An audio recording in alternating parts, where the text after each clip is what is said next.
La Biblioteca Nacional del Perú reafirma su compromiso para acercar la lectura, la información y la cultura a más peruanas y peruanos. De esta manera, a través de impresiones de sistema Braille, que se envían a nivel nacional a través de servicios de secograma de Serpost.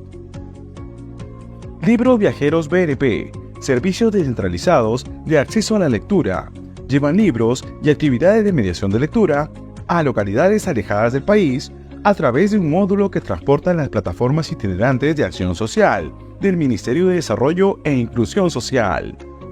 Mediante la Biblioteca Pública Digital, se llega a más personas, quienes acceden a la plataforma de manera sencilla para disfrutar de los mejores ebooks y audiolibros. La atención presencial se fortalece en nuestras sedes y estaciones de bibliotecas públicas, con talleres y actividades culturales, programas de formación y otras actividades dirigidas a personas de todas las edades y también a bibliotecarios y mediadores de lectura. En la Biblioteca Nacional del Perú, seguimos innovando y mejorando nuestros servicios bibliotecarios con el propósito de que más bibliotecas públicas del país se unan a nuestro esfuerzo.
Muy buenos días a todo el público que nos acompaña esta mañana del miércoles 11 de octubre del año 2023 en esta cuarta edición del programa de ciencias organizado por la Biblioteca Nacional del Perú. Mi nombre es Neido Hidalgo y soy especialista en popularización de la ciencia del Consejo Nacional de Ciencia, Tecnología e Innovación Tecnológica, CONCITEC.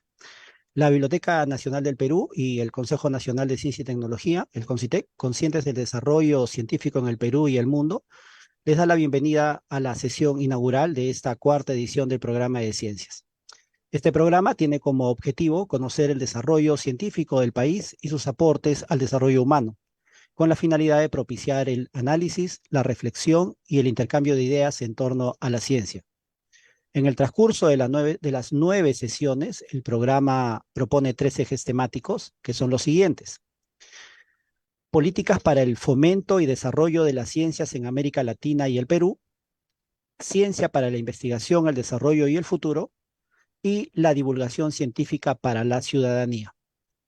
A través de estos 3 ejes se desarrollarán ternas actuales que contribuyen al conocimiento de la ciencia con la finalidad de formar un pensamiento crítico en la sociedad.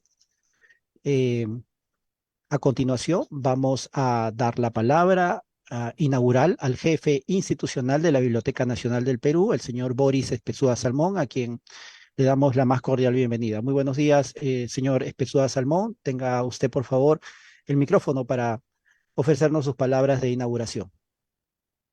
Muy buenos días con todos, queridos amigos. Saludar a todos los asistentes a este evento tan importante al cual tenemos nosotros el gusto de poder darles la bienvenida de manera muy cordial a esta cuarta edición del programa de ciencias.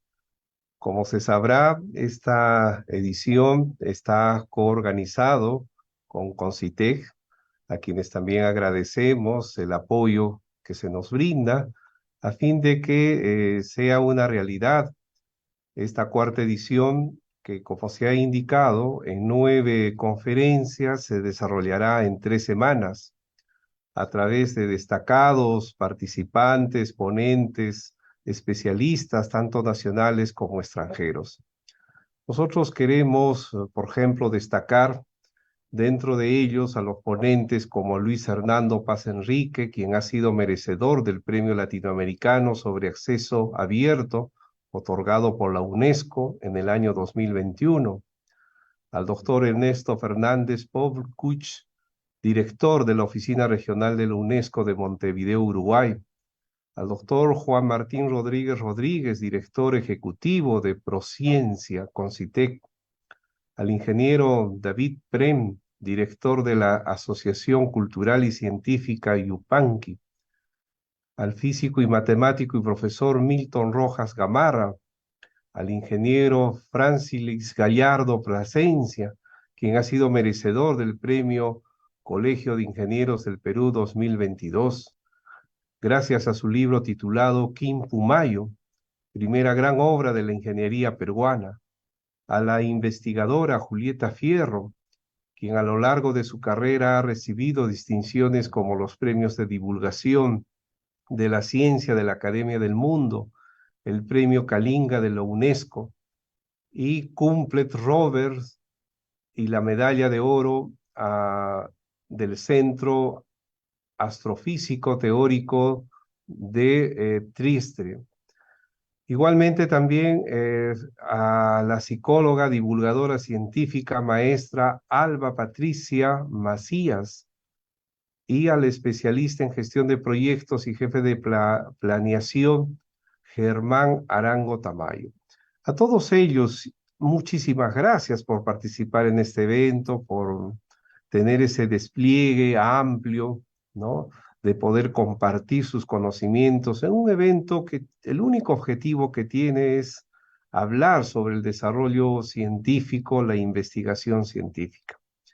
No puedo tampoco dejar de lado el agradecer a las instituciones que han predispuesto su apoyo para la realización de esta cuarta edición. Quiero agradecer a la Universidad Continental, a la Universidad Federico Villarreal, a la Universidad del Pacífico, la Universidad de Lima, al Centro Internacional de la Papa, a la Universidad Nacional San Agustín de Arequipa, al Instituto Geológico, Minero y Metalúrgico, a la Red de Energías del Perú, al Centro Cultural Petro Perú, bueno, y a otras organizaciones y personas que nos apoyan para la concreción de esta cuarta edición.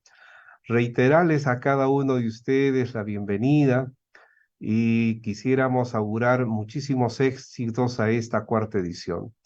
Muchísimas gracias por asistir.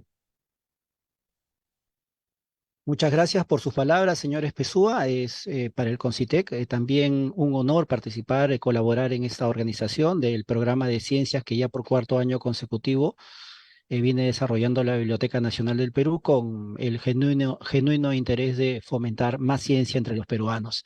Recuerden que con la biblioteca, el CONCITEC edita en conjunto una revista de divulgación científica llamada Libros y Ciencias, que ha tenido un especial éxito entre los lectores, especialmente entre el público estudiantil, entre el público en general, y donde cada año se publican 2 números tocando los más variados temas en relación a la mirada de la ciencia y la tecnología. Muchísimas gracias también a la biblioteca por ser el aliado ideal para poder llegar a más peruanos con la divulgación científica.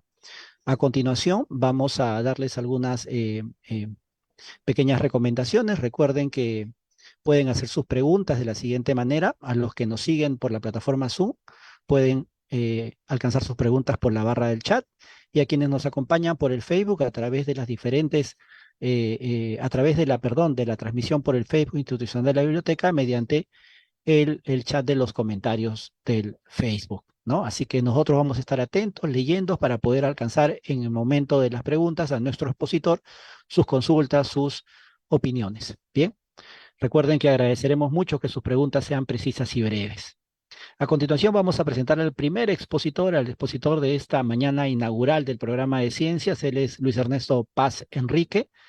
Luis Ernesto Paz Enrique es doctor en ciencias sociológicas, es maestro en docencia para la educación media superior con especialidad en filosofía, es licenciado en ciencias de la información.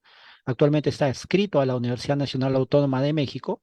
Él ha sido docente en varias universidades latinoamericanas de forma parcial y permanente en pregrado y posgrado.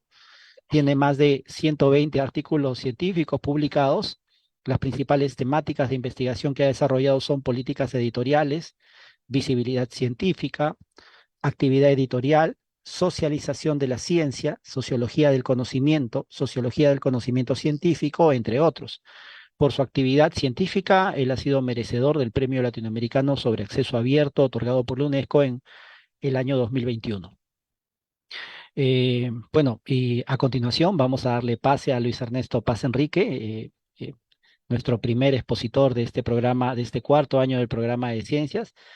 Y también comentamos que él va a tener un tiempo de exposición de alrededor de 40-45 minutos. Así que vamos a estar atentos a esta tan importante charla que viene con el tema Pensamiento latinoamericano en ciencia, tecnología e innovación, políticas determinantes y prácticas. Repito, el tema es Pensamiento latinoamericano en ciencia, tecnología e innovación, políticas determinantes y prácticas. Luis Ernesto, muy buenos días. Adelante, por favor.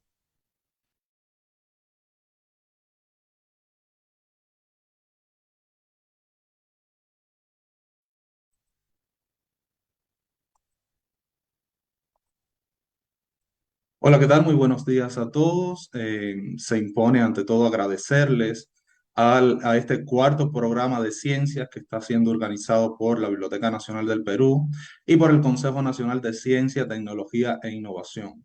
Es un gusto poder asistir con ustedes y poder compartir estos resultados de investigación que, si bien es un poco ambicioso abarcar todo lo que se ha generado o el avance prospectivo del pensamiento latinoamericano en ciencia, tecnología e innovación, específicamente en una región tan diversa como es el caso de América Latina, voy a intentar, en primer lugar, dar algún acercamiento de tipo histórico que permita un posicionamiento en torno a las cuestiones que están determinando específicamente hoy las condicionantes de la ciencia, la tecnología y la innovación en América Latina. Entonces, muchísimas gracias por la invitación y como siempre un placer compartir este tipo de resultados. A la presentación únicamente agregar que pueden consultar mi publicación científica personal sobre diversas aristas y principalmente sobre estas temáticas en mis redes sociales y académicas que les comparto en pantalla. Además, ahí pueden localizar mis contactos personales para cualquier otro tipo de cuestión de tipo profesional.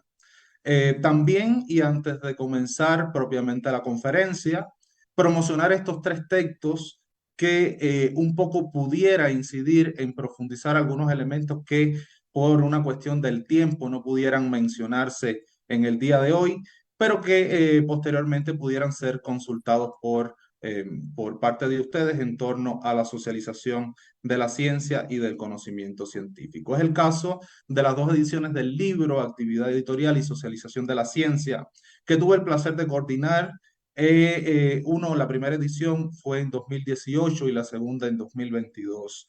En estos dos textos se abordan los procesos específicos de cómo se construye el conocimiento y también algunas cuestiones que influyen en la ciencia en América Latina y el Caribe. También el texto calidad de revistas científicas, variables, indicadores y acciones para su diagnóstico, que también tuve el placer de coordinar en 2018 y que se va a enfocar principalmente en los elementos de la calidad de las publicaciones seriadas y científicas en América Latina, para lo cual se diseñan estrategias, indicadores que permiten su posicionamiento y visibilidad, que van a ser uno de los temas que se van a abordar dentro de la conferencia. Por último, estos dos artículos que van a ser medulares para profundizar en los elementos constitutivos de las políticas de ciencia y tecnología en la región, y específicamente, en primer lugar, el artículo Pensamiento Latinoamericano en Ciencia, Tecnología e Innovación, Políticas Determinantes y Prácticas, del cual se generan los principales debates que traigo a colación en la presente conferencia, y en segundo lugar, el artículo Construcción de la Ciencia desde Latinoamérica, Eurocentrismo e iniciativas emancipadoras. Ambos artículos los pueden consultar, todos son de acceso abierto. Toda mi producción científica es de acceso abierto y por lo tanto está libremente accesible. Sobre la cuestión de la ciencia y la tecnología y la innovación en América Latina y el Caribe, hay algunas cuestiones que no pueden obviarse para conocer el punto en el que actualmente se encuentra esta arista dentro de la región. En primer lugar, desde el siglo XIX hasta el siglo XX, se puede clasificar como una etapa positivista de la ciencia, donde las instituciones científicas y educativas van a asumir un modelo laico. No voy a profundizar en este aspecto porque más adelante en el análisis de los elementos que se relacionan precisamente con la evolución y sobre todo la evaluación de la ciencia en América Latina, haré nuevamente énfasis en el positivismo.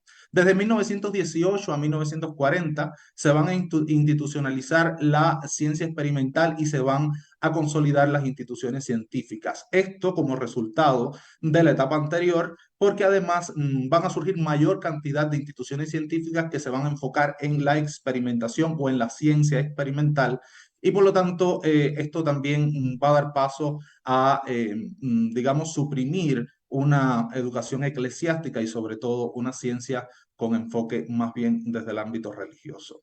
Desde 1940 hasta 1960 se van a promover políticas desarrollistas, que se van a fortalecer los vínculos entre la ciencia y la universidad, porque principalmente el objetivo de la innovación es insertar de forma rápida estos hallazgos en la industria, y además van a surgir otras instituciones científicas, una mayor cantidad de instituciones científicas. Entre 1960 y 1980 se van a fundar o a crear los consejos científicos gubernamentales, donde van a existir un amplio respaldo estatal a la investigación científica, se va a propagar la investigación extranjera y sobre todo las radicaciones de las subsidiarias de transnacionales. Principalmente esto va a ocurrir en los países que van a ser los principales proveedores de recursos naturales y sobre todo de mano de obra barata. Esto a nivel de innovación va a ser determinante, porque al existir grandes industrias dentro de la región también se va a potenciar la investigación en las ciencias técnicas principalmente.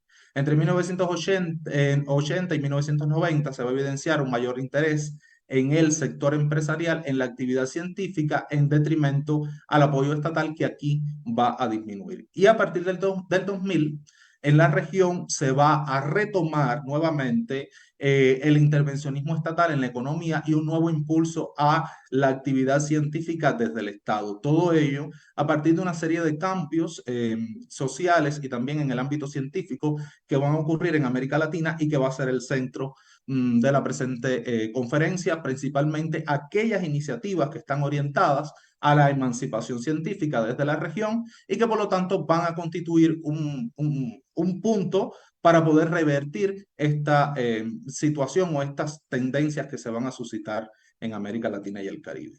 Sin embargo, no se puede obviar que dentro de las perspectivas que van a atravesar o que van a transversalizar la ciencia, la tecnología y la innovación en América Latina, va a ser el eurocentrismo y como corriente filosófica en la construcción del pensamiento, va a estar la colonialidad del saber y por último la reproducción de la ciencia dominante. Sin embargo, se van a suscitar una serie de iniciativas para la emancipación científica, pero que van a estar orientadas o que van a tomar como referente aquellos que van a reproducir, evidentemente, la ciencia occidental y sobre todo los indicadores e índices para la evaluación de la ciencia. Entonces, en América Latina va a presentarse una ausencia de indicadores propios para la evaluación de la ciencia y la actividad científica, y esto va a tributar en detrimento del posicionamiento de la ciencia en la región.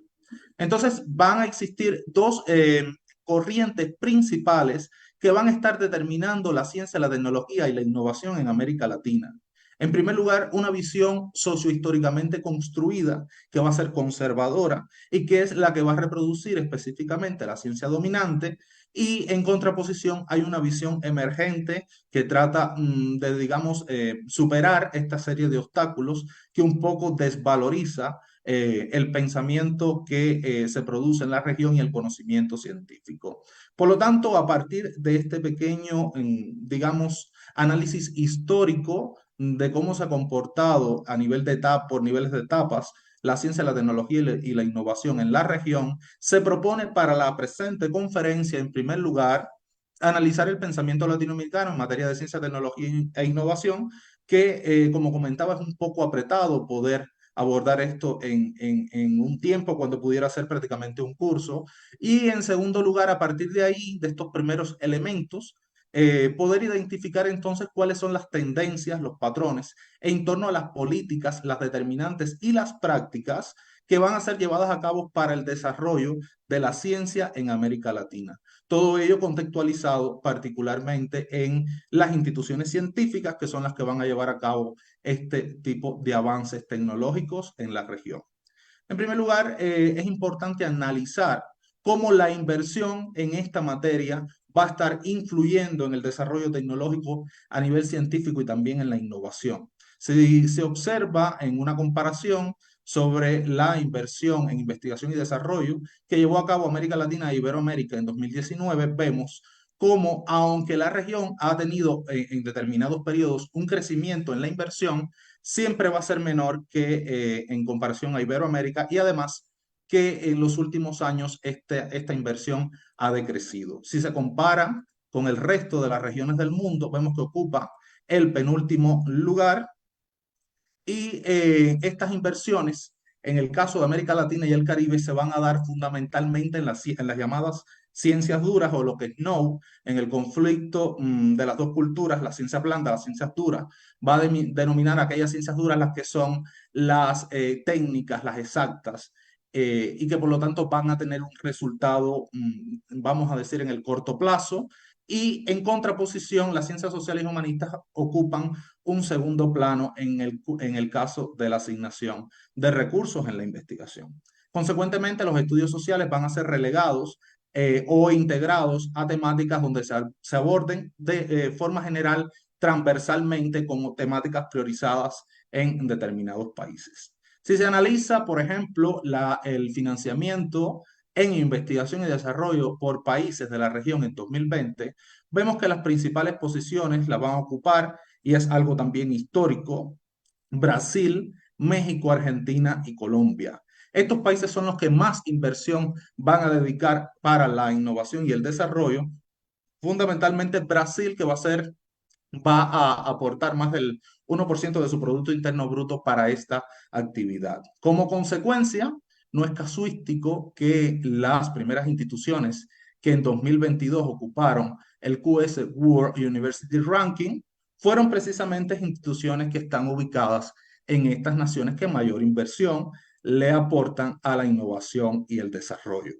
Esto es producto de que el desarrollo de la ciencia, la tecnología y la innovación en América Latina y el Caribe han sido o se han dado fundamentalmente por mediación del Estado. Esto se observa en la presente tabla, donde la mayor parte de las universidades que ocupan estos primeros lugares van a ser públicas y van a recibir financiamiento directo del Estado.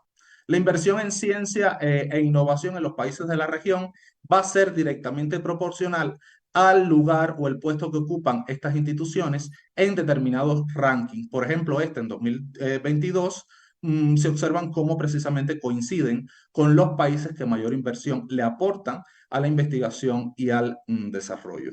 La inversión se revierte en contar con un equipamiento moderno, también con acceso a recursos, como es el caso de bases de datos, con la posibilidad de contar con expertos líderes que son reconocidos a nivel internacional y que pueden ser invitados o integrados a estas instituciones. Y sin embargo, también es importante mencionar que actualmente la noción de impacto social de la investigación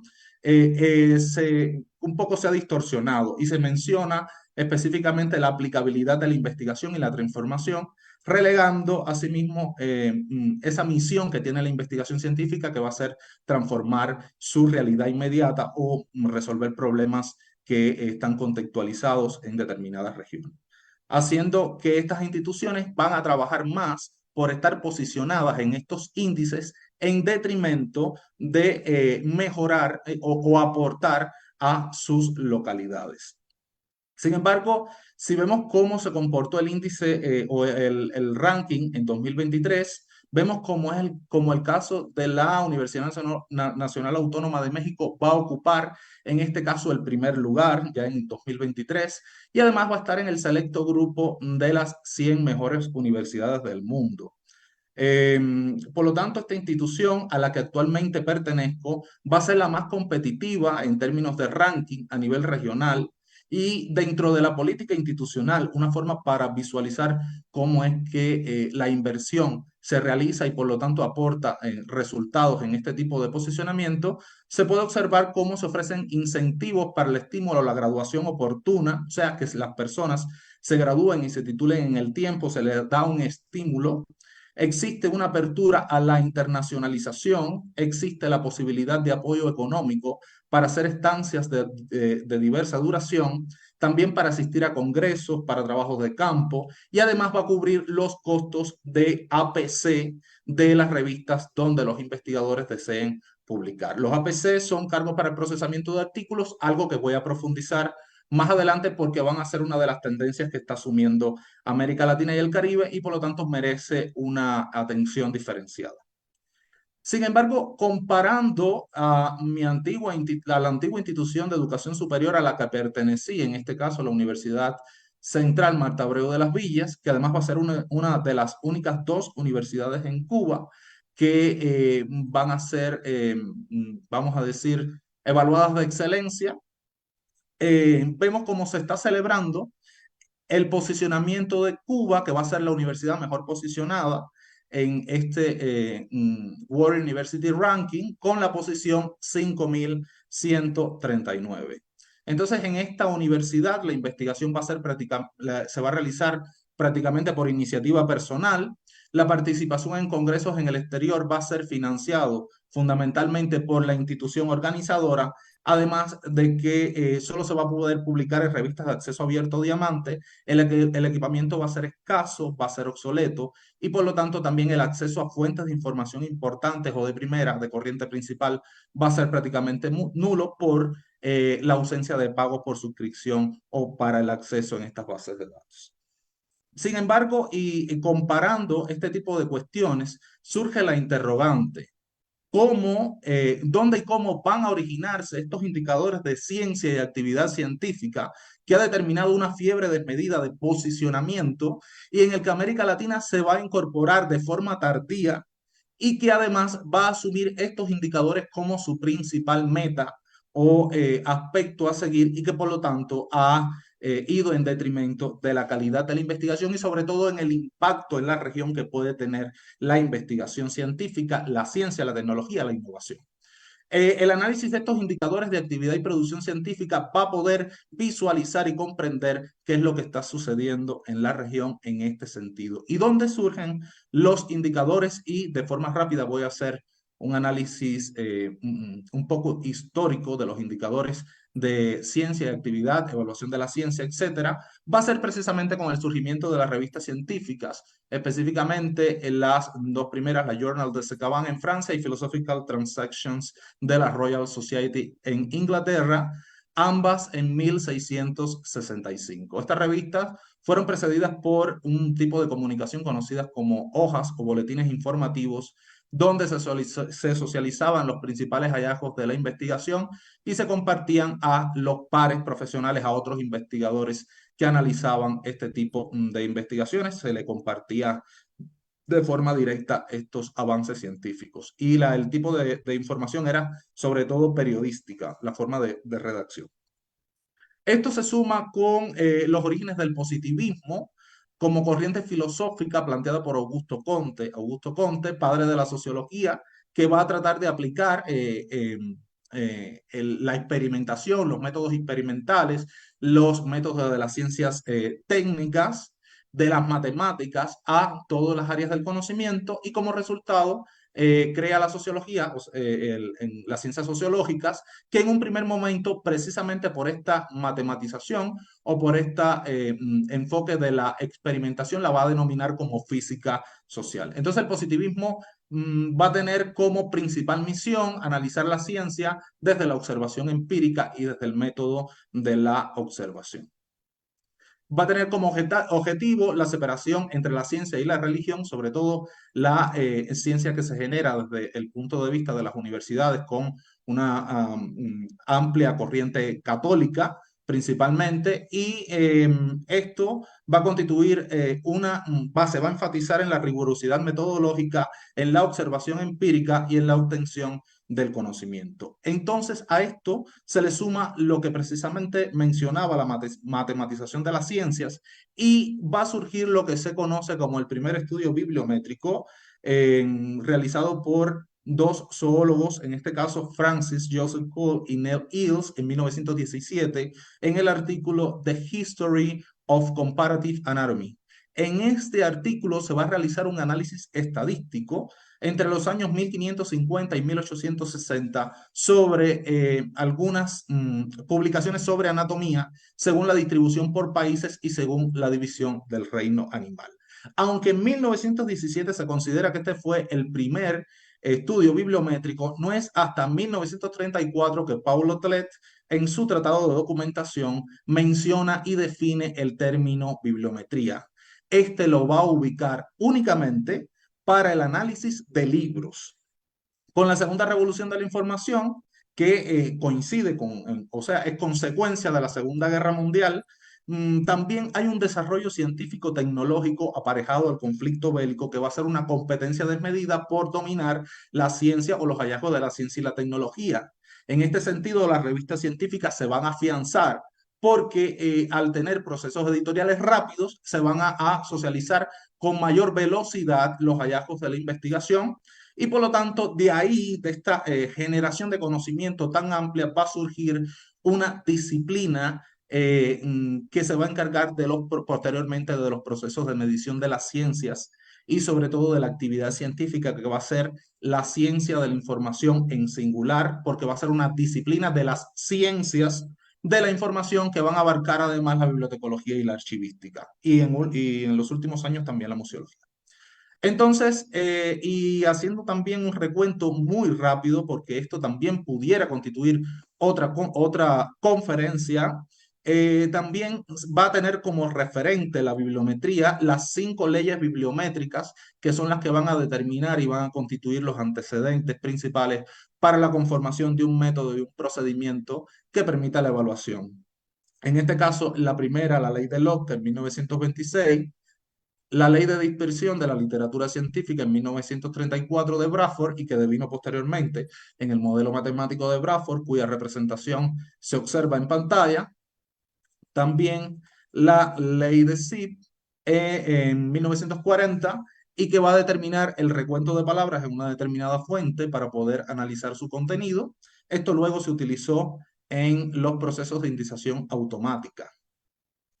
Y por último, las 2 teorías planteadas por Derek de Soya Price y que son las más importantes en el ámbito no solo bibliotecológico, sino en el ámbito de la explicación racional o la explicación del comportamiento de la ciencia. En primer lugar, la ley de crecimiento exponencial. Esta ley, él propone que tiene 4 fases. Una fase de precursores del área o disciplina científica, un área de crecimiento exponencial donde la producción científica va a crecer exponencialmente. Posteriormente va a haber un crecimiento lineal, o sea, se va a mantener. Y por último va a haber un colapso o una desaparición del campo científico, del área científica, porque ésta se va a dividir en otras que van a nuevamente constituir o van a ser emergentes y van a tener sus precursores, su crecimiento, etc. Esta teoría de Derek de Soya Price, que además es el padre de la cienciometría, se sale casi simultáneamente cuando Thomas Kuhn publica su obra más trascendental, La estructura de las revoluciones científicas, donde también va a dar una explicación al comportamiento del desarrollo y evolución de las ciencias, sobre todo a partir del concepto de paradigma científico. Por lo tanto, estas 2 perspectivas van a cambiar la forma en que se representa y se constituye o se construye y evoluciona la ciencia. También dentro de las leyes bibliométricas, que voy a analizar bien rápidamente, va a ser la ley de obsolescencia bibliográfica también de Price. Esto devino en un indicador conocido como índice de Price y que va a medir precisamente cuáles son las fuentes actualizadas o si un estudio está actualizado en el nivel de las referencias que utiliza. Esto va a contribuir a establecer la obsolescencia bibliográfica y además por estos méritos, por estos hallazgos, se va a instaurar por la Sociedad Internacional de Infometría y Cienciometría la medalla Derek de Soya Price. Por lo tanto, la bibliometría se va a relacionar en primer momento con la historia de la ciencia a partir de los estudios retrospectivos y análisis de textos producidos, pero también se va a relacionar con la filosofía de la ciencia en el sentido del análisis de la evolución de conceptos. Asimismo, y en los últimos años, con la sociología, específicamente con las disciplinas de la sociología del conocimiento, la sociología de la ciencia y la sociología del conocimiento científico. Específicamente destaca un autor de la sociología del conocimiento que va a ser Robert King Merton, que va a ser precisamente merecedor de la medalla Derek de Soya Price y que va a establecer un enfoque conocido como la obliteración por incorporación, que es cuando las ideas son tan conocidas y asimiladas que ya no es necesario citar a los autores, por lo tanto ya pasa a ser de parte del dominio público. Y también otro de los sociólogos que emplean de alguna forma la bibliometría va a ser Pierre Bourdieu en su texto Homo Academicus, donde va a realizar un estudio cienciométrico de la institución donde labora a partir de temáticas, líneas de investigación, financiamientos, cantidad de profesionales que están adscritos a determinadas líneas, etc. Sin embargo, no es hasta la década del 60 que ocurren los hitos más importantes al desarrollo de la bibliometría, cuando es precisamente en 1960 cuando se funda el Instituto de Información Científica de Filadelfia, conocido como ISI, por sus siglas en inglés, Institute for Scientific Information, que posteriormente fue la Web of Science y actualmente, que fue denominado Thomson Reuters Web of Science, y actualmente es propiedad de Clarivate Analytics. La creación en 1964 del Science Citation Index, también que va a ser la primera base de datos interdisciplinaria que va a indicar o va a indizar todos aquellos artículos en todas las áreas del conocimiento y sus referencias bibliográficas. Ambos proyectos fueron liderados por el químico norteamericano Eugene Garfield, y estas dos instituciones son las que van a promover el desarrollo de indicadores bibliométricos y de las disciplinas como la visualización de la información. Sobre el objeto de estudio de la bibliometría ha variado con respecto a los años. Ya mencionaba con anterioridad que Otlet en su Tratado de Documentación 1934 lo enfocaba en los libros hasta este autor en el 2000, Sánchez Casado, que lo enfoca desde el análisis de la literatura en cualquier tipo de soporte. Esto también es aportado por el autor Salvador Gorbea Portal en 2005, donde va a analizar dos tipos de regularidades, la producción científica y la comunicación científica. Por lo tanto, va a ser una disciplina, la bibliometría, que se va a encargar de medir, analizar la producción y difusión del impacto de la literatura científica para empleando métodos estadísticos matemáticos para estudiar las características de los documentos, las citas, las redes de colaboración de autores, etc. Esto va a tener diferentes disciplinas bibliométricas como las que aparecen en la presentación y cuyo objeto de análisis o cuyo objeto de estudio van a ser diferentes teniendo en cuenta la fuente y la información que se contiene en ellas. Va a tener un método propio, que es el método bibliométrico. Este método va a emplear indicadores bibliométricos que están orientados a medir la actividad científica en términos cuantitativos. Estos indicadores incluyen el número de publicaciones, citas, el impacto, que de esto también se va a profundizar más adelante, y también proporciona información sobre la colaboración científica, la visibilidad de los investigadores en la comunidad y evaluar la investigación y su calidad en diversas áreas del conocimiento. Los indicadores son muy variados y van a depender del objeto del estudio. Y aquí sí es importante hacer una acotación sobre el término de el factor de impacto.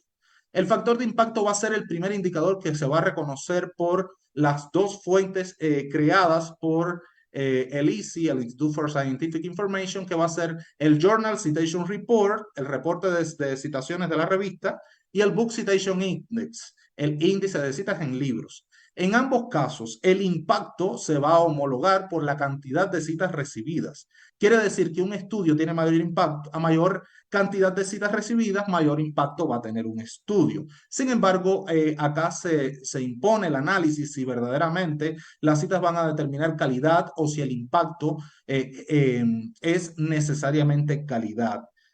Es importante mencionar de que las citas son el reconocimiento a la obra de otros investigadores que referencian sus trabajos, pero el enfoque puede ser tanto para aceptar sus ideas, o sea, para apoyar sus ideas con estos investigadores, pero también para refutar las ideas de otros investigadores. Por lo tanto, no hay un control de las citas negativas en estas plataformas de evaluación y por lo tanto, esto lejos de convertirse en argumentos de autoridad, pudieran ser falacias ad verecundiam o falacias de autoridad, puesto que se está negando la posición de determinados autores.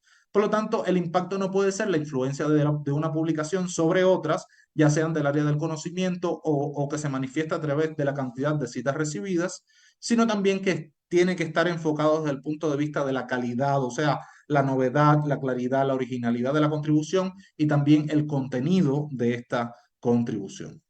El factor de impacto va a ser el que va a propiciar el posicionamiento entonces de estos aspectos que se van a relacionar con los rankings. Fundamentalmente va a ser el factor de impacto y principalmente aplicado a revistas y a instituciones. Y en el caso de el índice H va a ser otro de los indicadores más importantes en términos bibliométricos porque va a tratar de buscar un equilibrio entre la producción científica que genera un investigador, una revista, una institución y también el impacto que genera esa producción. ¿Qué quiere decir? Va a ser un análisis entre la calidad y la cantidad, entre las citas recibidas y la cantidad de artículos. Por lo tanto, va a ser una métrica que va a medir esta proporción y que, por ejemplo, uno de los aspectos que permite el Google Académico, los perfiles de Google Académico, además de organizar la producción científica, es que te la va a organizar en primera instancia por la cantidad de citas recibidas en forma descendente. Esto va a calcular entonces de que él muestra el índice H, en este caso en mi perfil personal, vemos de que al menos en 17 trabajos hay al menos 17 citas y por lo tanto, en orden descendente, la última cantidad de citas, pues, según la cantidad de trabajo, va a ser 17 y ese va a ser el índice H y por lo tanto esa es la medida, en este caso, del investigador. Todos los indicadores van a tener una orientación que se puede clasificar en esta triada, la triada de posicionamiento, la triada de visibilidad e impacto. Todas dependen una de la otra. ¿Por qué? Porque lo que está sucediendo en la ciencia en América Latina, y un poco me adelanto al próximo contenido, es que se está trabajando a nivel de estos indicadores bibliométricos para mejorar en el posicionamiento.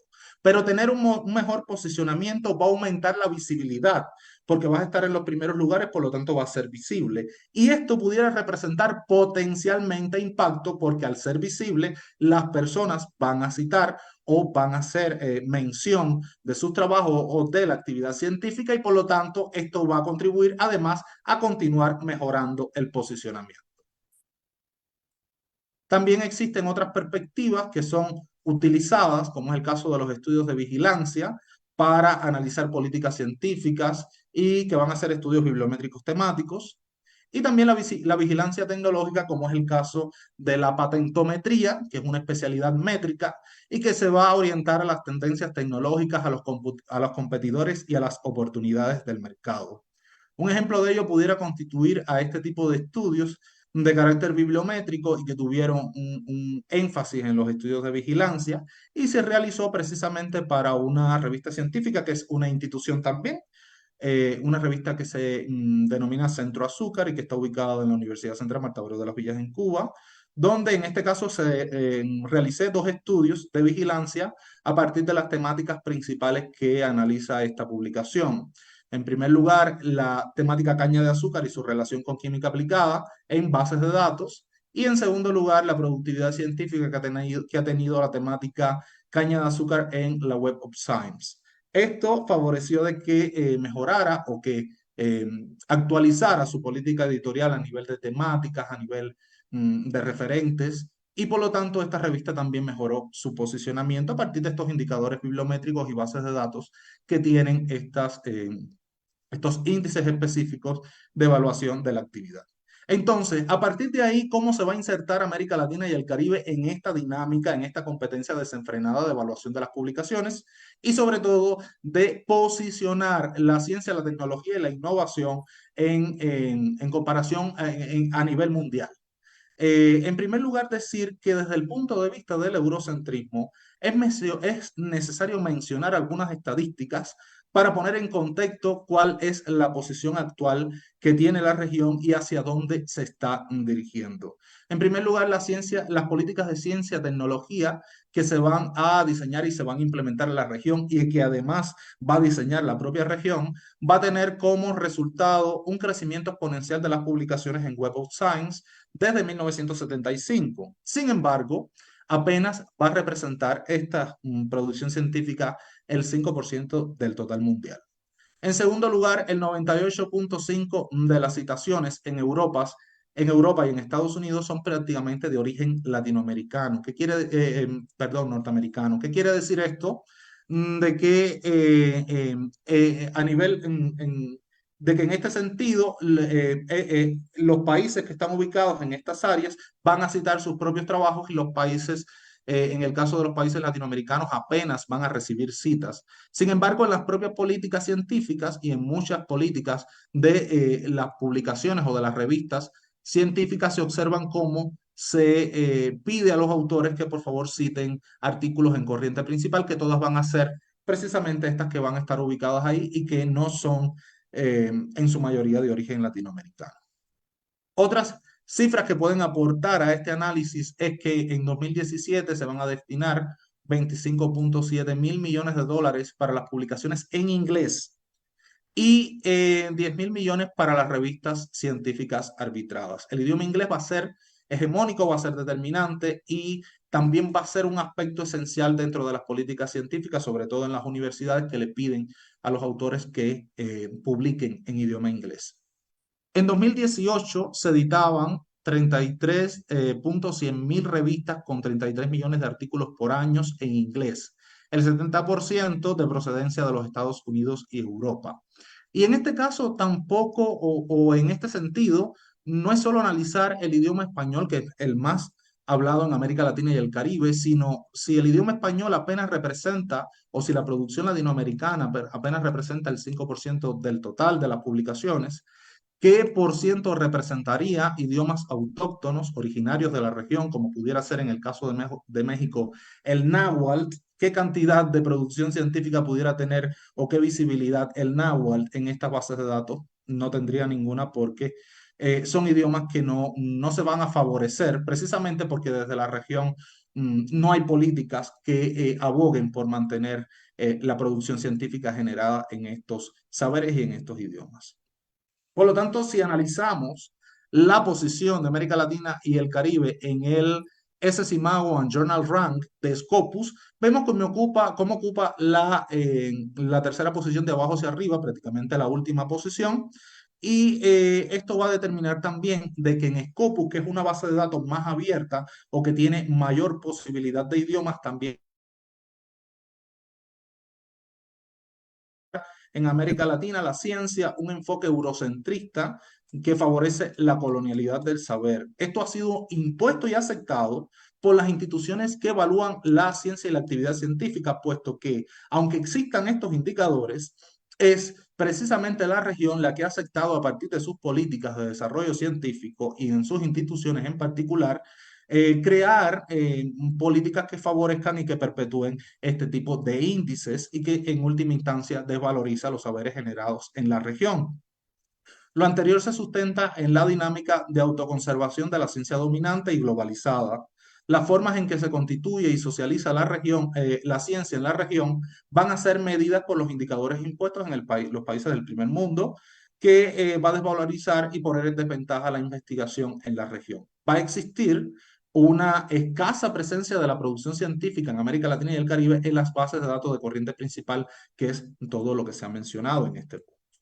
En consecuencia, también desde el punto de vista del eurocentrismo, vemos cómo estas políticas van a favorecer la publicación de artículos en revistas indexadas de origen extranjero y preferiblemente en idioma inglés, pero indexadas en bases de datos de corriente principal. Los patrones de publicación de los científicos en estos países se van a dividir en dos categorías. En primer lugar, unos pocos que van a poder publicar preferentemente en la literatura científica de corriente principal y que a nivel estadístico se observa de qué es lo que sucede. Y en segundo lugar, la gran mayoría que van a publicar principalmente en revistas nacionales y regionales.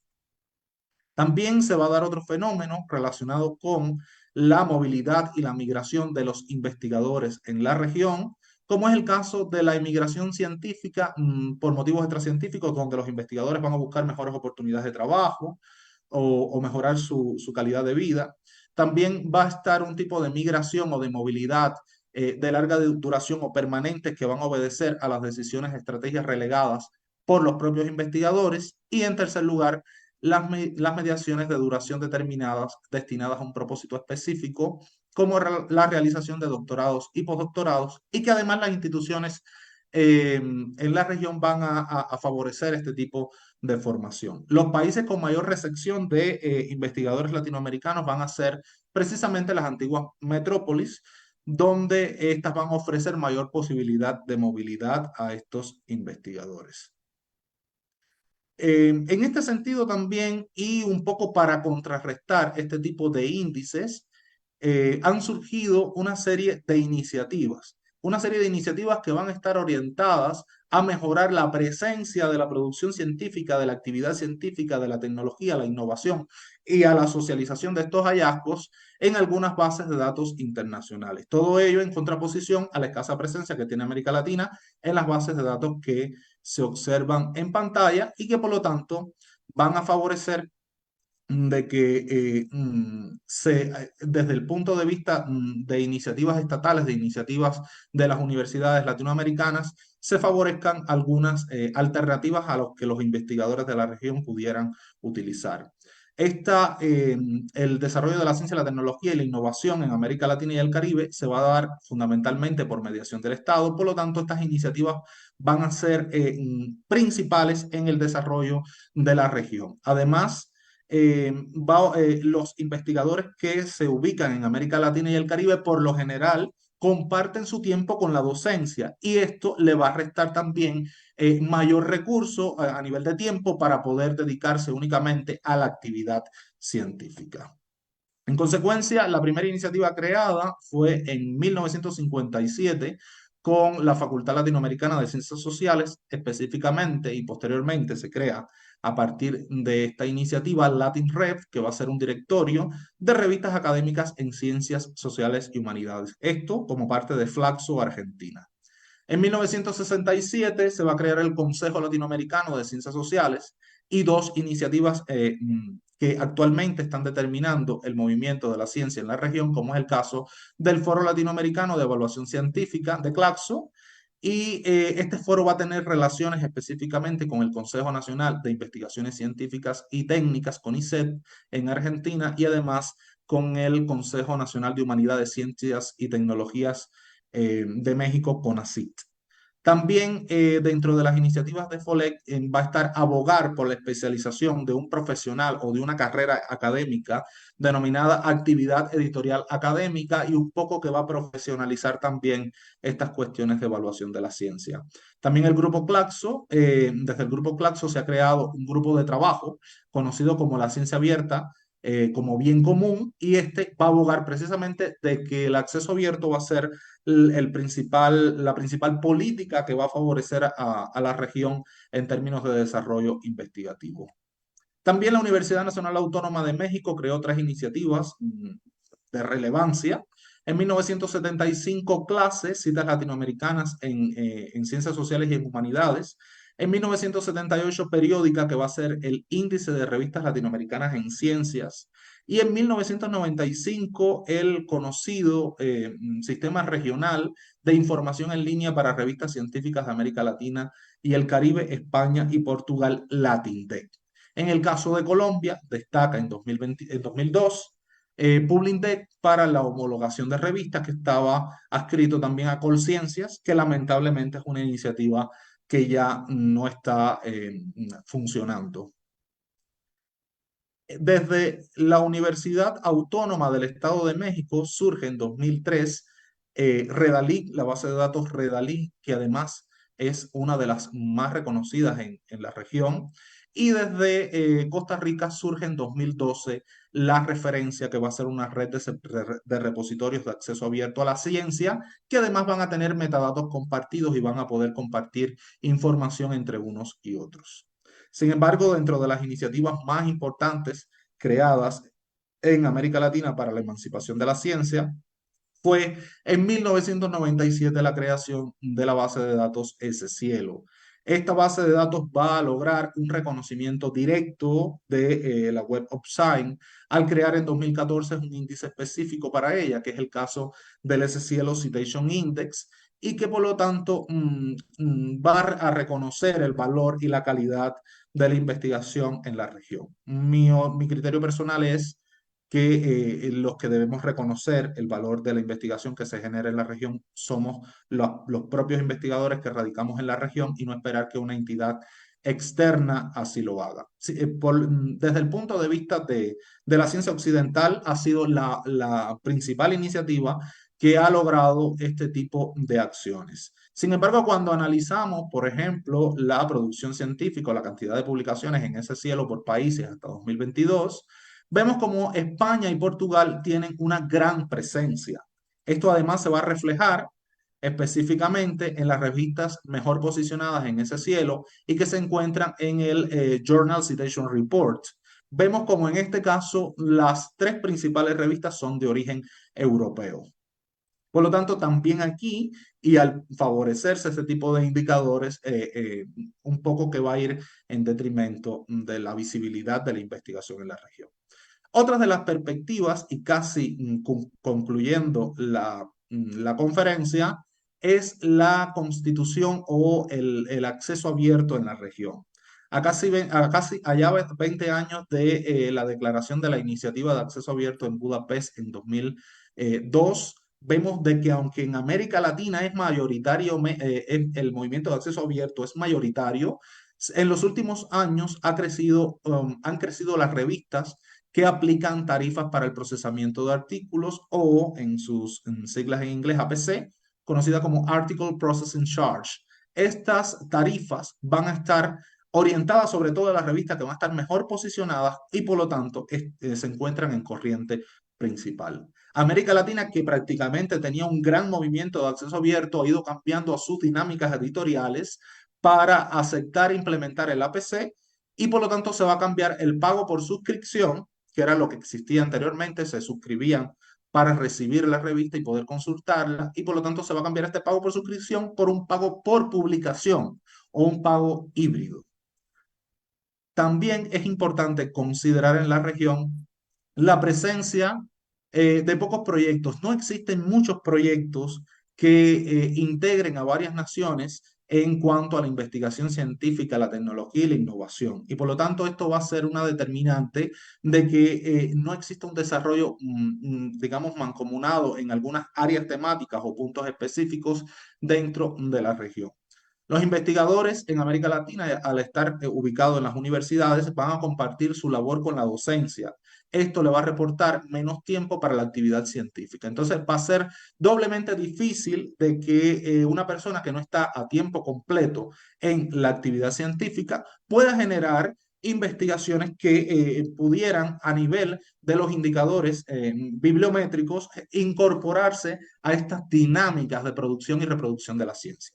Y por último, la perspectiva de la ciencia perdida, que es una de las que más está afectando a América Latina y también a los otros países periféricos. Es un problema complejo que se ha agraviado precisamente por el poco acceso a publicar a revistas de impacto que no sean de APC y a pesar de los esfuerzos de los gobiernos y las universidades de la región para promover la investigación y el desarrollo científico, el acceso sigue siendo limitado para muchos investigadores. A veces, la limitación es solo de desconocimiento, pero en otras ya incluyen también la mediación económica, el APC y demás.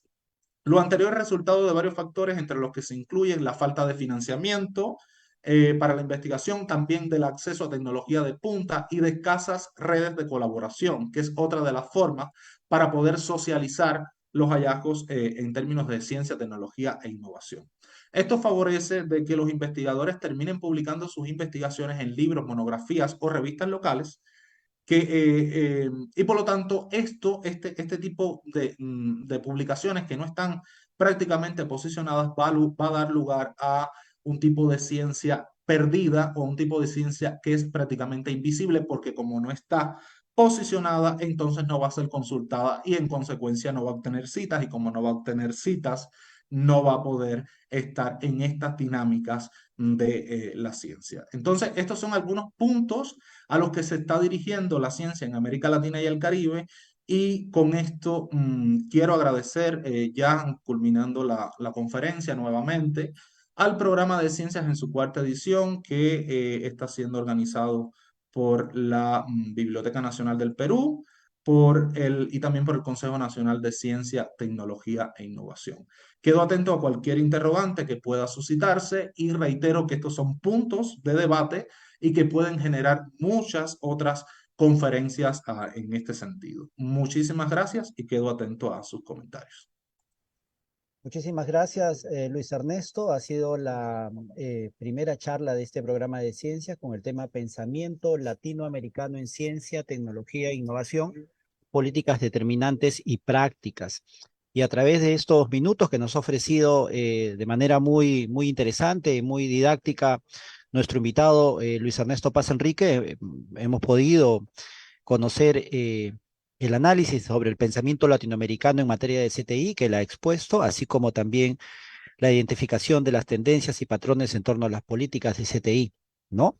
Sobre estas ambas líneas ha girado la intervención de Luis Ernesto Paz Enrique. Él ha iniciado además con una parte histórica muy interesante, cómo las instituciones científicas pasaron a la experimentación, cómo se suprimió una educación eclesiástica además y a través de una línea de tiempo, ha comentado cómo se dieron lugar a las políticas desarrollistas, a la introducción de la innovación como práctica en el quehacer científico y tecnológico y además a la creación de las instituciones científicas y de los consejos científicos nacionales, entre las décadas de 1940 a 1970, si mal no recuerdo, Luis Enrique, Luis Ernesto, perdón. Y yo quería comentar allí que sí, por ejemplo, el CONCITEC, el Consejo Nacional de Ciencia y Tecnología de nuestro país, en el Perú, ya que el Perú no cuenta con un ministerio de Ciencia y Tecnología, sino es un Consejo Nacional, fue creado justamente en la década de 1970, ¿no? Y esa es una línea de tiempo que creo que hace en común muchos de los países en Latinoamérica, ¿no? Y además también él ha presentado una visión de la CTI en base a dos corrientes, ¿no?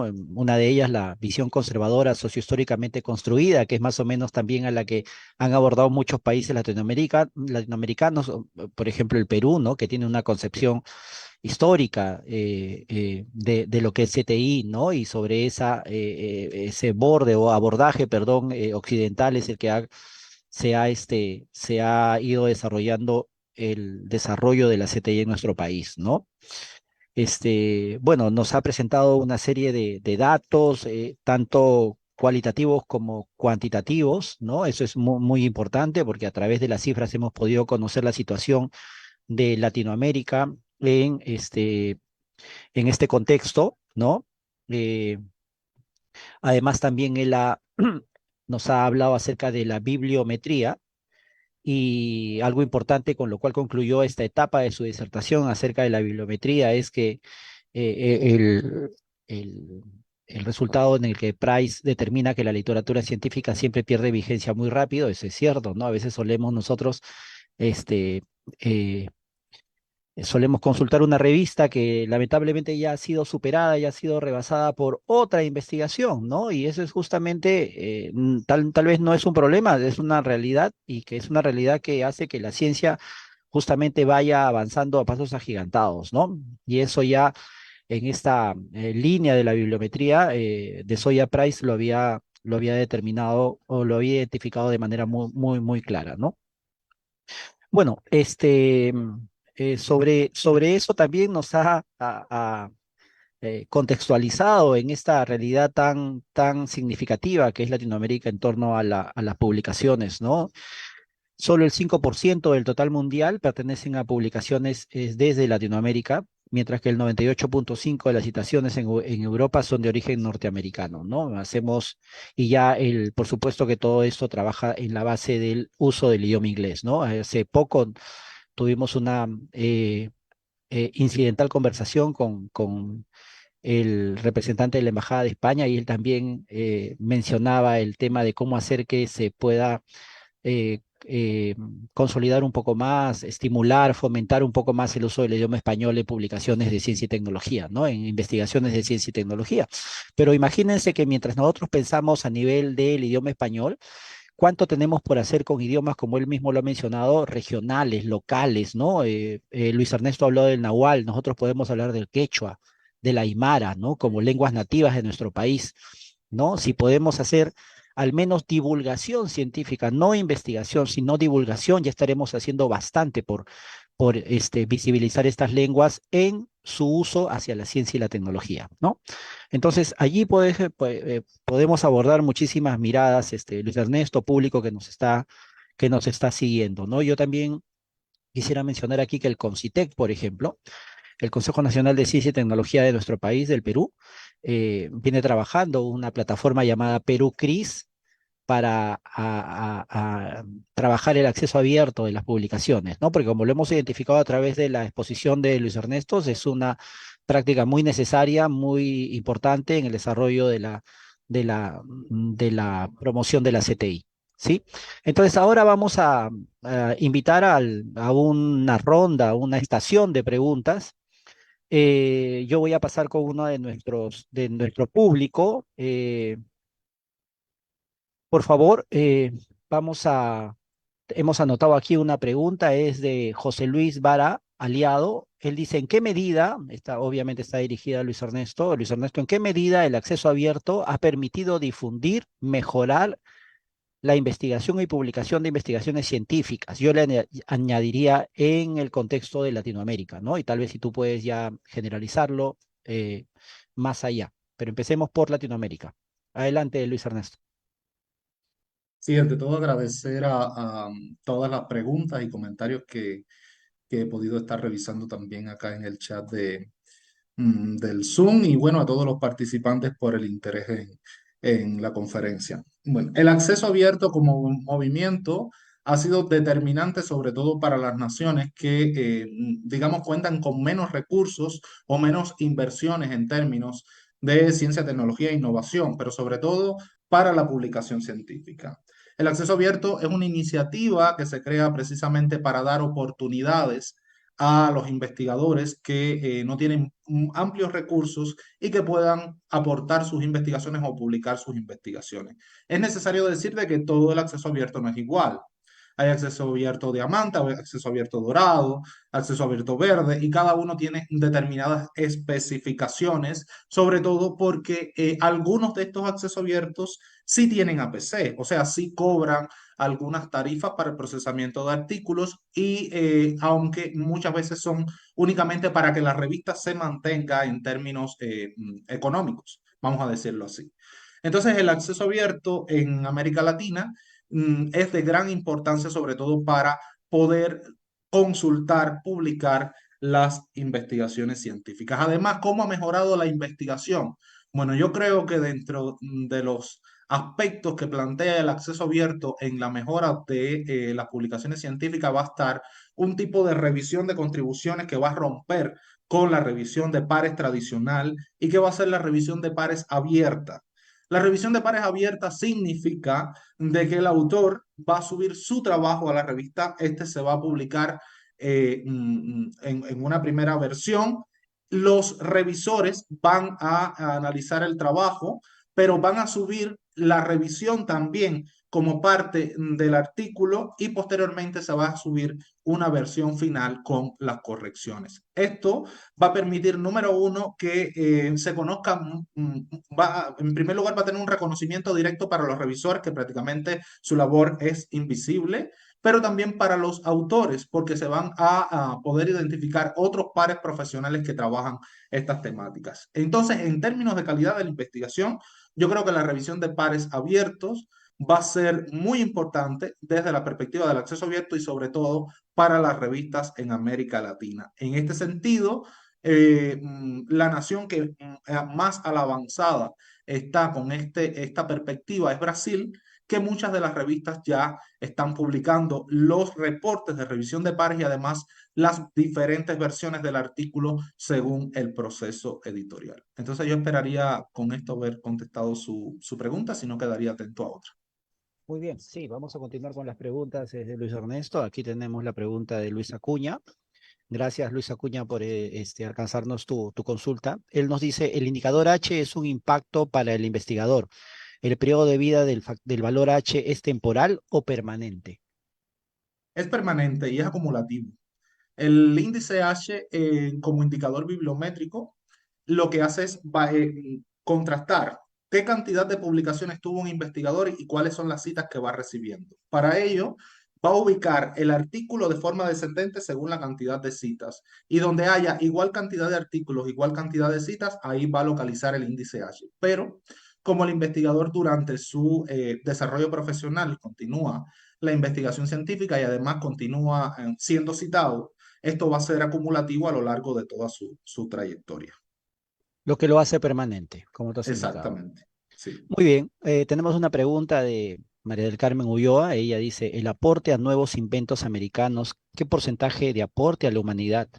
Si los países como Estados Unidos y los países de Europa tienen dominio en los estudios, en este caso en los inventos, ¿no? Los inventos provenientes de América, yo diría de Sudamérica, ¿no? ¿Qué porcentaje, si hemos podido cuantificar esto, ¿no? Han contribuido al desarrollo de la CTI en la humanidad, ¿no? Y esa es la pregunta de María del Carmen Ulloa. Sí, en este caso no podría ofrecerle o no sabría si existe una medida exacta del porcentaje de las contribuciones que ha hecho Latinoamérica o Estados Unidos en términos, en este caso, de innovación. Sin embargo, sí puedo mencionar que durante muchos años y digamos, sobre todo en la década del 60, también en el 70, en el caso de América Latina, hubo una dependencia tecnológica muy grande, sobre todo desde los países del norte y también en ese periodo se favoreció algo conocido como la transferencia tecnológica, o sea, la región es únicamente receptora de tecnologías, receptora de innovación, y esto lo incorpora a sus dinámicas y sus procesos sus procesos productivos. En consecuencia, durante muy largo tiempo la región no tuvo, digamos, premios Nobel, por decir, por poner un ejemplo, o no tuvo grandes hallazgos o grandes investigaciones, que es algo que en las últimas décadas sí se ha venido revirtiendo en términos de innovación y en términos de investigación propiamente dicha.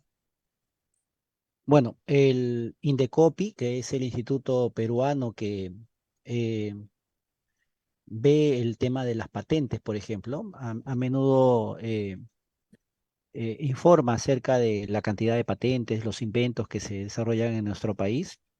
Y en uno de sus últimos informes, el Indecopi hizo de conocimiento que el invento, entre comillas, más famoso, extendido, más que había tenido mucho más rédito en los últimos años, había sido pues un adaptador de de enchufes. Enchufes son estos aparatos que entran a los tomacorrientes, ¿no? Para enchufar los artefactos eléctricos y esto, ¿no?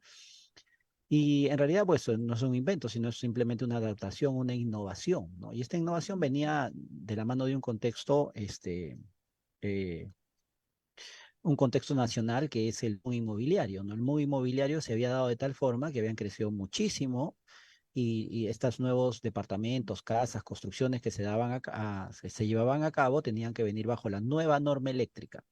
Y esa nueva norma eléctrica pedía un nuevo modelo de, en este caso, tomacorrientes eléctricos, ¿no? Entonces, el primero que se le prendió la chispa y adaptó un tomacorriente a estas nuevas aplicaciones, lo patentó como, me parece, no como invento, sino como alguna aplicación, ¿no? De uso. Y eso fue lo que ha tenido mayor reconocimiento, impacto, ¿no? Una cosa que se basa más en la utilidad. Aquí tenemos otra pregunta, es de Rita. Rita dice, felicitaciones al maestro Luis Paz. Pregunta desde Ica, ella es de Ica, una región al sur de Lima. Es docente del Colegio José Luis Grimaldo Rojas. ¿Por qué el avance de la ciencia en la actualidad brinda poco beneficio a la población? Ejemplo, en Ica la energía eólica se benefician otros países, energía eléctrica. Ahí acaba, ¿no? Dice, ¿por qué el avance de la ciencia en la actualidad brinda poco beneficio a la población? Tal vez esa es la percepción que tienen, ¿no? Porque la ciencia sí brinda beneficios a la población. Estamos utilizando en este momento mucha tecnología que proviene de investigación científica y lo usa ya cada vez más toda la población. Entonces, ¿por qué ellos tienen, tal vez la pregunta sería, ¿por qué tienen poca percepción de la importancia de la ciencia y la tecnología? Luis Ernesto. Sí, yo creo que en este caso también estarían las dos perspectivas, o sea, la percepción de que la ciencia brinda poco beneficio a la población o que la ciencia exactamente brinda poco beneficio a la población. Y yo creo que en este caso habría que ponderar, en primer lugar, cómo las políticas científicas de las instituciones, de las universidades, están favoreciendo la investigación o qué están favoreciendo dentro de la investigación, como por ejemplo es la perspectiva de que existe el enfoque precisamente de favorecer la publicación, no en revistas regionales, sino en revistas en idioma inglés, de corriente principal, etcétera. Entonces el investigador se está más enfocando en ese tipo de cuestiones que le va a reportar prestigio, le va a reportar tal vez algún beneficio económico, un puesto de trabajo, una concursar para determinados proyectos, etcétera, y se están dejando de lado el impacto real de la investigación que tiene que ver con precisamente poder incidir en las problemáticas en las que se investiga. Entonces, esa sería la primera percepción. La segunda percepción de por qué se cree de que ofrece poco beneficio a la investigación, también habría que ver qué tipo de investigación. Si es una investigación en área de ciencias sociales, una investigación en ciencias técnicas o en ciencias duras.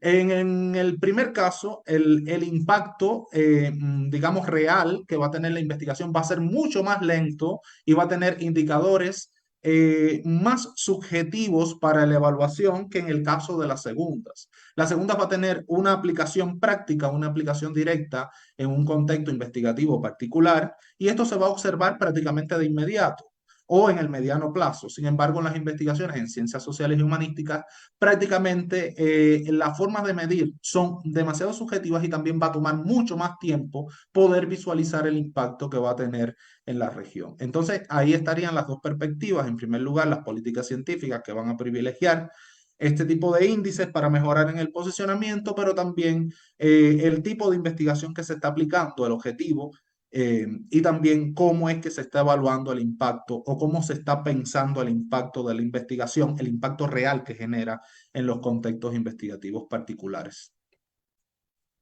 Muy bien, gracias Luis Ernesto. A propósito de lo que preguntaba Rita, también habría que comentar que el Perú, debido a la presencia de la cordillera de los Andes y a la cantidad de ríos que nacen justamente en la cordillera y desaguan tanto en el Pacífico como en el Atlántico, es un país con un alto potencial hidroenergético.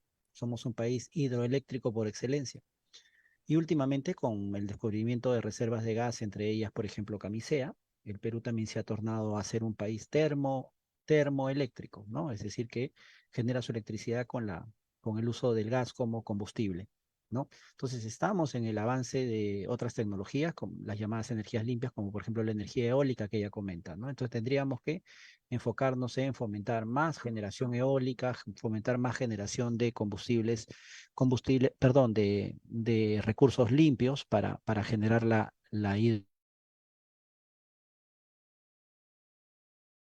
en nuestro país, los egresados universitarios, esta es una consulta de Marco Flores, deben elaborar un trabajo de tesis para su graduación. Esta práctica puede considerar un aporte para la investigación científica. ¿Qué características que debería tener este trabajo seguramente tan esforzado de los universitarios para que pueda ser considerado como una investigación científica? Yo creo que sí, ¿no? Pues sí, en efecto es un aporte y además un aporte importante que tal vez en la región sea un poco desconocido. O sea, las tesis son documentos grises, clasifica como una tipología documental que es documento gris. El documento gris es el que sale de un proceso intelectual y aunque tiene un proceso de evaluación de pares, en el sentido de que va a un tribunal, lo evalúan, es dirigido por un asesor, un tutor, un director de tesis y además tiene un proceso donde la persona debe sustentar su tesis o su investigación. Entonces, al ser un documento gris, es un documento no publicado.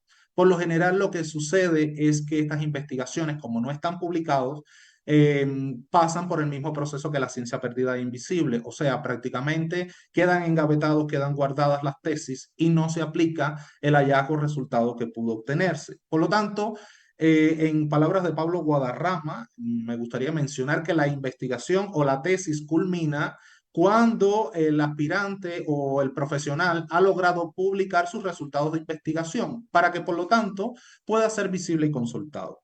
Entonces, la tesis va a ser un documento primario importante en la investigación y en la resolución de problemas y también es recomendable que en este sentido las universidades tomen políticas a nivel de investigación que favorezcan de que estas investigaciones se realicen en determinadas instituciones, organizaciones que tengan problemáticas reales y que en consecuencia el resultado se revierte en un cambio inmediato en ese contexto investigativo. Por lo tanto, si es una investigación importante, también es muy importante de que sea socializada y que también que resuelva problemáticas puntuales, reales y necesarias en el contexto donde se realice. Y sobre todo también que vaya dentro del marco de la ética científica, ¿no? De la ética del investigador. Muy bien, tenemos una pregunta aquí de Eduardo Alejandro Hernández. Él dice, felicitaciones al doctor Paz Enrique. ¿Usted considera que el hecho de que iniciativas latinoamericanas como El Cielo se integren a la plataforma de Web of Science estarían pactando o reproduciendo en alguna medida la ciencia hegemónica? Pues en este caso, muchas gracias por la pregunta, porque este ha sido también uno de los principales dilemas en el ámbito del análisis de la ciencia en Latinoamérica. En el momento en que surge el proyecto Ese Cielo, que únicamente se habían integrado tres países, Brasil, Cuba y Chile, en este sentido, en el momento en que se crea la base de datos, la producción científica era prácticamente, no era reconocida. A medida que van pasando los años, estas investigaciones y sobre todo los criterios de calidad para entrar las revistas, para que sean evaluadas por Ese Cielo, van tomando rigurosidad, que obviamente van a seguir los mismos patrones que las bases de datos de corriente principal. Estas publicaciones o estas contribuciones también van a ir ganando impacto. Entonces, el reconocimiento no fue porque la Web of Science es muy buena y vamos a reconocer la investigación que está haciendo América Latina. El reconocimiento fue porque la calidad de la investigación en América Latina estaba siendo citada, estaba siendo referenciada y estaba siendo visibilizada y por lo tanto no quedó más remedio que antes de que convertirlo en una competencia directa, entonces aliarse a Ese Cielo y decir, mira, yo reconozco que lo que estás haciendo está bien, de que el trabajo o por el camino que vas está muy bien, y por lo tanto te voy a dar un lugar dentro de las tantas bases de datos que tengo dentro de mi conglomerado, vas a tener un índice para ti. Entonces, hay un reconocimiento, pero las personas que debemos reconocer la investigación que realizamos somos los propios investigadores en América Latina. No esperar a que la Web of Science haga un índice específico para Ese Cielo cuando se conoce de que la calidad de la investigación además está creciendo y que muchas revistas están prefiriendo integrarse y sobre todo a nivel latinoamericano también las políticas han cambiado a que es importante publicar en Ese Cielo como una fuente de información relevante y de actualidad para América Latina y el Caribe. Muy bien, entiendo que esa justamente última mención que haces venía de tu intervención cuando manifestaste justamente que los propios investigadores de la región deben de ser los que inicien ese reconocimiento a todo el aporte de los artículos y la investigación que se da en Latinoamérica. Tenemos otra pregunta de Eduardo Alejandro Hernández. Él nos dice, ¿qué considera sobre la postura de Redalic ante el acceso abierto y la carta abierta que ha emitido el doctor Aguado hacia la directiva de Cielo, incluso rechazando su participación en las recientes celebraciones de la Semana Cielo 25 años? Bueno, pues eso algo que hasta de cerca me ha tocado porque, en primer lugar, soy parte del grupo de trabajo La Ciencia Abierta como Bien Común, que es un grupo de trabajo de Claxo y es un grupo de trabajo que está promoviendo el acceso abierto diamante como única alternativa en América Latina y el Caribe para el desarrollo de la ciencia y la socialización de la ciencia en la región. Entonces conocí de primera persona todo lo que se suscitó Ese Cielo está celebrando 25 años, Redalí está celebrando 20. Ese Cielo invita al doctor Aguado porque es el creador de la iniciativa Redalí, de conjunto con otros investigadores en la Universidad Autónoma del Estado de México, y él rechaza la invitación porque Ese Cielo sí recibe revistas que cobran o que aplican APC, cuando Redalí está mencionando de que solo va a ubicar en sus índices, y así lo ha hecho desde su creación, a revistas de acceso abierto diamantes libres totalmente de APC. En consecuencia, yo opino de que ambas perspectivas son válidas. Muchas revistas aplican el procesamiento de artículos, o sea, aplican los APC únicamente para sustentar a las personas que están trabajando dentro de las publicaciones y por lo tanto acá se justifica. Y esas revistas han ganado en visibilidad, reconocimiento, etcétera. Sin embargo, lo que ha sucedido también con el APC es que se han suscitado actitudes no éticas, como es el caso de que hay revistas que cobran al autor o se omite el proceso editorial, sobre todo el proceso editorial intelectual, que es el que tiene que ver con la revisión de pares, y entonces se publica ese artículo prácticamente sin una revisión de calidad. Eh, y la otra posición es que Redalic se está constituyendo como una plataforma únicamente para revistas de acceso abierto diamante y una plataforma reconocida que creó en los últimos años una herramienta conocida como Marcalic, que se está ofreciendo a las revistas que están siendo evaluadas por Redalic para entrar, pero que no han podido hacer el marcado XML y que por lo tanto los metadatos puedan ser indizados por esta base de datos. Entonces, ambas perspectivas son válidas. Pero sí conozco bien de cerca las problemáticas o digamos las pugnas entre una y otra iniciativa, precisamente por el APC y por el acceso abierto de Diamante. Muy bien, gracias Luis Ernesto. Estamos llegando ya a la parte final de esta primera jornada. Hemos tenido como expositor esta mañana a Luis Ernesto Paz Enríquez. Él es doctor en ciencias sociológicas, maestro en docencia para la educación media superior, especialidad en filosofía y licenciado en ciencias de la información. Y él actualmente está adscrito a la Universidad Nacional Autónoma de México. Él nos ha compartido el tema pensamiento latinoamericano en ciencia, tecnología, innovación, políticas determinantes y prácticas. Asimismo, agradecemos mucho a todo el público que nos ha alcanzado sus preguntas. Hemos tratado de alcanzárselas a nuestro expositor todas las posibles en este tiempo que hemos dedicado para la ronda de preguntas. Luis Ernesto, tal vez tus palabras finales. Pues nuevamente agradecerles por este espacio necesario, muy importante para la socialización de lo que se está construyendo a nivel de ciencia en nuestra región y sobre todo para revalorizar nuestros saberes, las formas en que se construye la información científica, en que se realiza la innovación, cómo se está comportando o cuáles son los principales elementos que van a estar determinando la actividad científica, la socialización de la ciencia.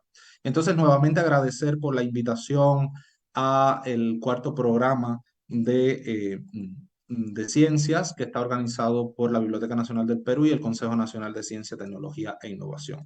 Espero en futuras ediciones poder asistir nuevamente y muchas gracias. Muchas gracias a ti, Luis Ernesto. Antes de terminar, tengo algunos anuncios que me piden por favor alcanzárselos. Primero, que todas estas sesiones están siendo grabadas y se colgarán